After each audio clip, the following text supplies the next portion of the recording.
अस्सलाम वालेकुम। आज की इस वीडियो में हम हाईएस्ट कॉमन फैक्टर को समझेंगे कि ये क्या होता है और ये कैसे मालूम किया जाता है। अगर आप नोट करें तो यहाँ पर तीन वर्ड्स हैं, फैक्टर, कॉमन और हाईएस्ट। तो सबसे पहले हाईएस्ट कॉमन फैक्टर मालूम करने के लिए आपको फैक्टर्स मालूम करना होंगे। इस एग्जांपल में हमने 18 और 24 का एचसीएफ मालूम करना है, यानी कि हाईएस्ट कॉमन फैक्टर। तो सबसे पहले हमें 18 के फैक्टर्स सोचने हैं कि वो कौन से हैं। देखिए, 18 वन के टेबल में आता है, वन आप इधर लिख लें, 18 आप यहाँ पर लिख। अब टू के टेबल में 18 आता है, यस, टू आप इधर लिखेंगे, टू नाइन द 18 होता है, तो नाइन को आप यहाँ पर लिख लें। थ्री के टेबल में आता है, yes, six three the 18। Four के टेबल में 18 नहीं आता, फाइव के टेबल में 18 नहीं आता, सिक्स के टेबल में आता है, लेकिन सिक्स हम पहले ही लिख चुके हैं, तो यहाँ पर स्टॉप कर दें। मतलब ये है कि 18 के तमाम फैक्टर्स हमने लिख लिए हैं। इसी तरह हम 24 के फैक्टर्स भी लिख सकते हैं। वन हर एक का फैक्टर होता है, वन और 24। नेक्स्ट, टू के टेबल में 24 आता है, यस, टू और 12। थ्री के टेबल में भी 24 आता है, एट थ्री द। उसके बाद फोर के टेबल में भी आता है, फोर और फोर सिक्स द। फाइव के टेबल में 24 नहीं आता, सिक्स के टेबल में जो है वो आता है, और सिक्स हम पहले ही लिख चुके हैं। मतलब ये कि 24 के भी सारे फैक्टर्स हमारे पास आ गए हैं। अब हम बात करेंगे कॉमन फैक्टर्स की। तो आप इन दोनों लिस्टों में देखें कौन से फैक्टर्स हैं जो दोनों लिस्टों में मौजूद हैं, कॉमन है। वो आप देख सकते हैं, वन यहाँ भी है, यहाँ भी है, टू यहाँ भी है, यहाँ भी है, थ्री यहाँ भी है, यहाँ भी है, सिक्स इस यहाँ भी है, यहाँ भी है। जो कॉमन फैक्टर्स हमारे पास आ चुके हुए हैं वो है वन, टू, थ्री और सिक्स। देखिए, हमने हाईएस्ट कॉमन फैक्टर मालूम करना है। हाईएस्ट का मतलब इनमें सबसे बड़ा कॉमन फैक्टर कौन सा है।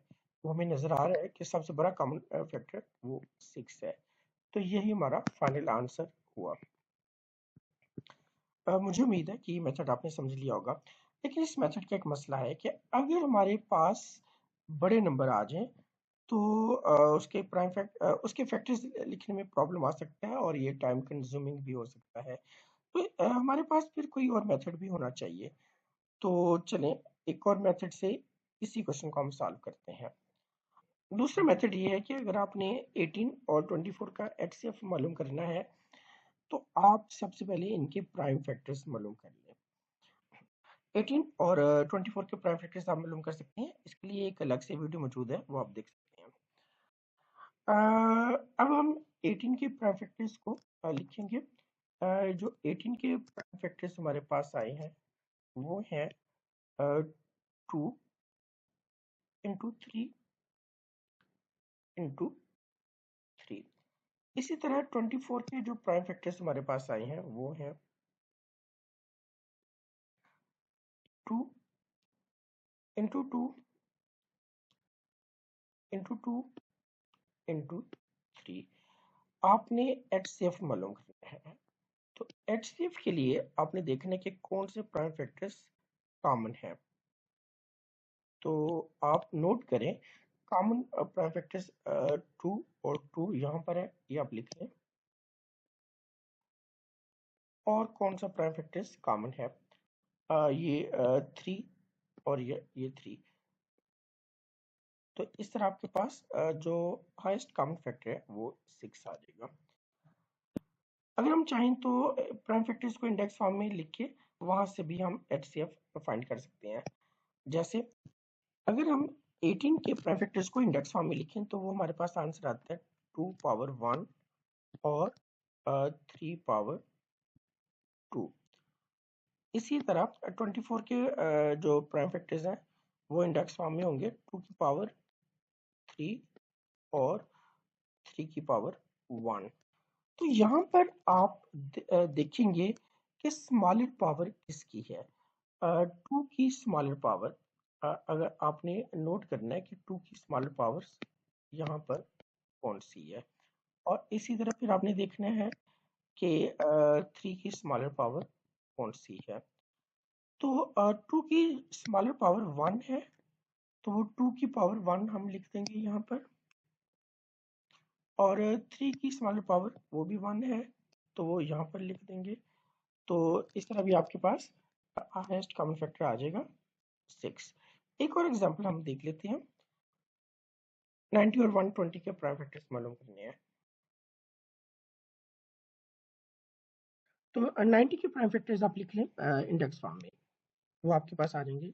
90 is equal to 2 power 1 into 3 power 2 और फिर 5 पावर 1।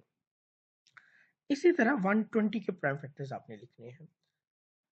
तो 120 के प्राइम फैक्टर्स इंडेक्स फॉर्म में आपके पास आ गए 2 पावर 3, 3 पावर 1 और 5 पावर 1। अब अपने HCF फाइंड करना है। तो हाईएस्ट कॉमन फैक्टर के लिए अभी मैंने आपको बताया था स्मॉलेस्ट पावर्स आपने नोट करनी है। कौन कौन से फैक्टर दोनों जगह पर मौजूद हैं, पहले तो वो लिख लेना, 2 इंटू 3 इंटू 5। अब आपने हर एक की स्मॉलर पावर देखनी है। यहाँ पर जो स्मॉलर पावर है वो कौन सी है, वो 1 है। तो 1 यहाँ पे स्मॉलर पावर कौन सी है, वो भी 1 है, और यहाँ पर स्मॉलर पावर वो दोनों सेम है, तो मतलब कोई एक आप लिख सकते हैं।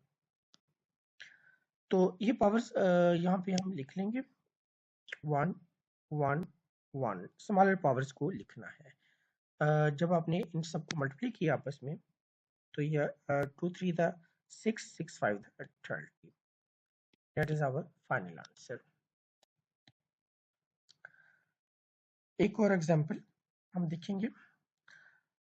इस एग्जांपल में हमने 180 और 225 के प्राइम फैक्टर्स मालूम करने हैं। 180 के प्राइम फैक्टर्स हमारे पास आ चुके हैं इंडेक्स फॉर्म में। 2 पावर 2,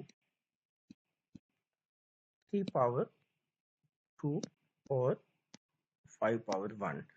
225 के प्राइम फैक्टर्स भी आप लिख लें।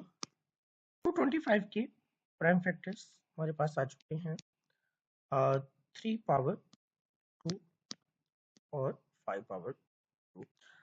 इसमें नोट करें हमारे पास 2 नहीं है, तो 2 अगर आप लिखना चाहें तो यूँ लिख सकते हैं 2 पावर 0, यानी कि 2 एक दफ़ा भी नहीं है। ओके, तो अब आपने HCF फाइंड करना है। तो HCF के लिए हम वही करेंगे कि इन तमाम नंबर्स को एक दफ़ा लिख लेंगे। 2 इंटू 3 और इंटू 5। अब आपने देखना है कि स्मॉलर पावर्स कौन सी हैं। यहाँ पर जो स्मॉलर पावर है वो 0 है, और जो 3 की स्मॉलर पावर है वो 2 ही है, यानी कि वो सेम है, और जो 5 की स्मॉलर पावर है वो आपके पास 1 है। तो ये पावर्स यहाँ पर हम लिख लेंगे 0 2 और 1। कैलकुलेट करेंगे इन सबको, तो देखें 2 पावर 0 वो 1 होता है, और 3 स्क्वायर 9 और 5, और फाइनल आंसर आपके पास 45 आ जाएगा। That is our final answer. मुझे उम्मीद है कि ये वीडियो आपको मुफीद लगी होगी और आपने सीख लिया होगा कि HCF होता क्या है और ये कैसे मालूम करते हैं। ओके, अल्लाह हाफिज़।